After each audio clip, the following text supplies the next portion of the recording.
All right, good morning. Tom Roten Morning Show, News Radio 800 WVHU, online 800WVHU.com. Thank you for tuning in. It's 7:38 on a Thursday, January 21st, 2021. Pleased to have author Gregory Wrightstone back with us to talk about the new president's climate plan. Gregory, good morning. How are you, sir?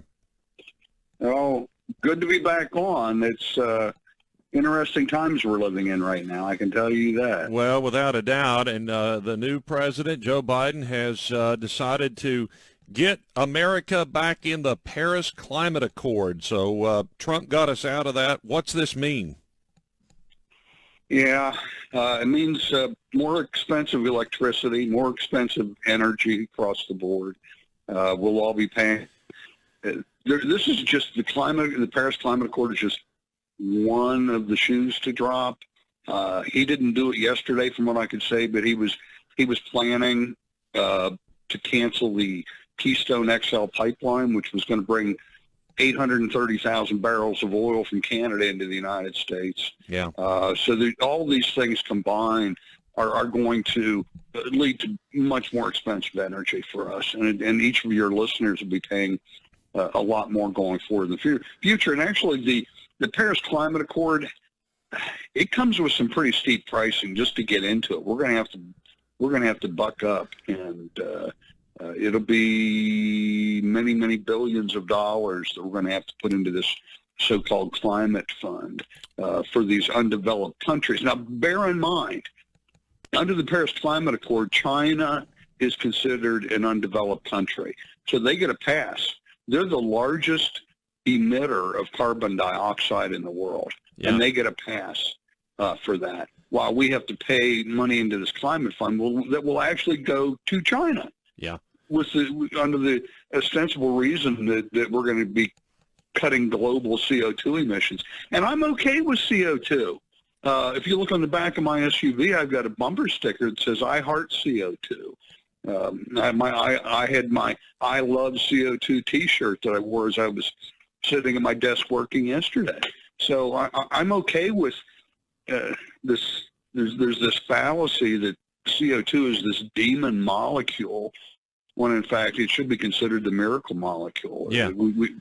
You and I have talked many times before, and I'm a big proponent of the many benefits of the modest warming we've seen over the last 300 years, combined with increasing CO2, is leading to an Earth that's thriving, prospering, and greening, and humanity and the human condition are benefiting from this increased warmth and increased CO2. The crops are thriving.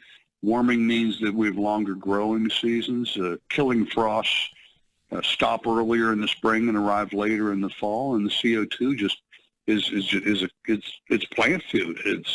Plants thrive at higher CO2 levels. Right. We're talking with geologist and executive director of the CO2 Coalition in Arlington, Virginia. Gregory Wrightstone is a best-selling author of Inconvenient Facts: The Science That Al Gore Doesn't Want You to Know. So President Biden has gotten us back in the Paris Climate Accord, and you talk about the money that's going to cost the U.S. and it's going to cost each individual, but there is no what is the supposed benefit for the U.S. being in that? I mean, why couldn't we do? I mean, let's just say that the things that they're talking about doing are good and they work or whatever. Why can't we just do that on our own? Why do we have to be in their accord and pay them billions of dollars? That's a good question. But even if we look, let's just say that we get into this and we reduce our CO2 emissions. What's that actually going to do to the temperature of the atmosphere, the temperature of the Earth? If the United States reduced 100, if we completely reduced down to zero our carbon dioxide emissions, then that would mean by the year 2050, we would see, are you ready? 0.04 of a degree of temperature decline that we would avert if we got rid of 100% of our emissions, which we can't do. Right. How many jobs lost is that worth? I'll tell you how many. Zero. I don't want to give up one job for 0.04 of a degree centigrade. It's below anything we can even measure. Yeah. And it's ridiculous. Yeah, it is. And, going back to the Keystone XL pipeline and how many jobs are lost there, but not only jobs lost, but what that would have done for us in making us even more energy independent. Biden wants to make us energy dependent. In other words, we're dependent on foreign entities and those that we don't really want to have anything to do with. But Trump had us on the path to energy independence, where we were relying only on American energy. Why can't we? What's wrong with that? Well, my good man, are very astute.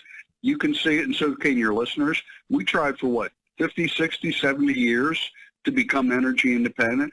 We don't want our sons and daughters and our grandsons and granddaughters going off to fight wars for oil. How many thousands of brave Americans lost their lives in the Middle East to fight wars for oil? And now we don't have to do it.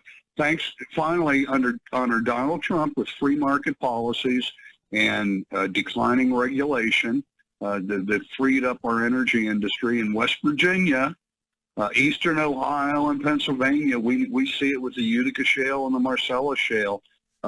We've seen that America has achieved energy independence, and now under Biden, we're back beholden to those same forces that control the vast amounts of oil in the Middle East, many of which don't view America very favorably.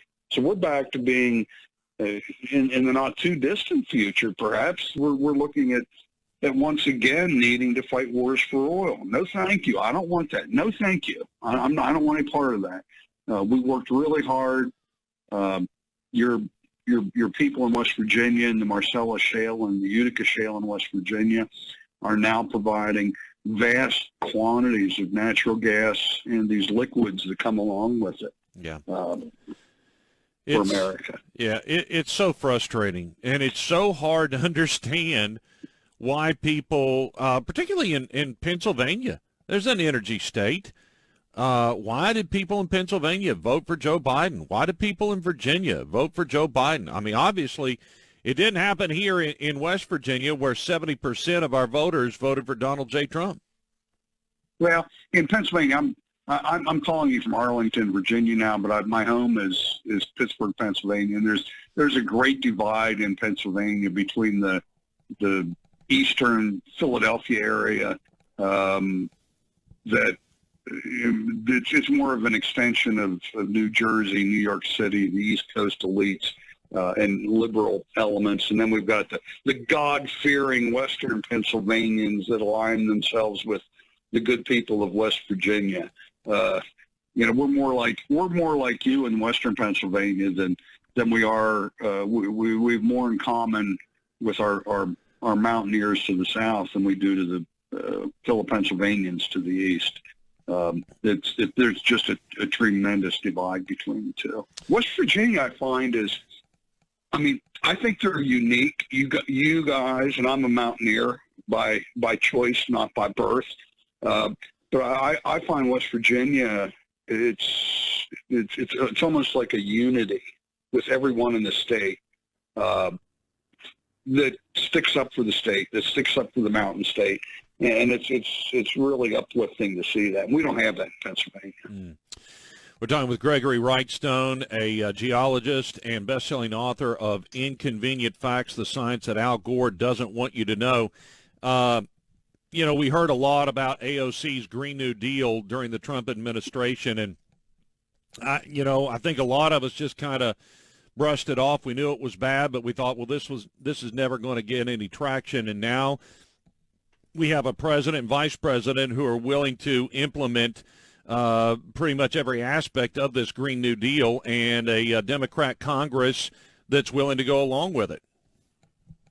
Yeah, I think it's going to be a bit of overreach for them, but by the time the people of the United States wake up and realize just how bad this thing is, and all these, it's a cumulative effect of canceling the XL pipeline, getting back into Paris Climate Accord, enacting these portions of the Green New Deal.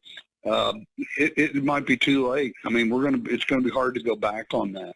And it's really a shame after everything that we saw that Donald Trump fought for to level the playing field with China, for example. I could see John Kerry going over to China, can't you? That he'll go over to China, and China's, again, the biggest emitter of CO2. Right. And I could see him going over to China and renegotiating some treaty, and he'll come back waving a document, in his hand, holding it up and proudly stating, "I've saved the earth. Yeah. The planet is saved. Our grandchildren can now survive. And I've saved the planet because the Chinese have agreed to decrease their CO2 emissions by X% by 2075 or something." I could see that happening. Yeah. And just wipe out all the good that it has been accomplished over the last 4 years, leveling the playing field with China. Yeah. For a non-existent promise to do something far in the future. Right. What is John Kerry's science degree other than political science? Well, I know he's got a beachfront property, several beachfront properties. So I guess he doesn't believe in catastrophic sea level rise. Otherwise, he wouldn't have those 3 beachfront homes. And of course, he's married to Teresa Heinz Kerry from the Heinz ketchup legacy. Peace be upon her. But he's just one of the hypocrites that do as I say, not as I do. Right. Who flies around the world spreading his. And I'm okay with a big carbon footprint. I would like to have a bigger carbon footprint than I do, because that means I'm making a lot more money and I'm able to travel and do things that I want. Yeah. And I'm okay. Again, I'm okay with a big carbon footprint because I don't see this as a problem at all with increasing CO2. Greg, I got to ask you this lastly. Just since January 6th, and I think a lot of things became apparent that we were going to see a Joe Biden presidency.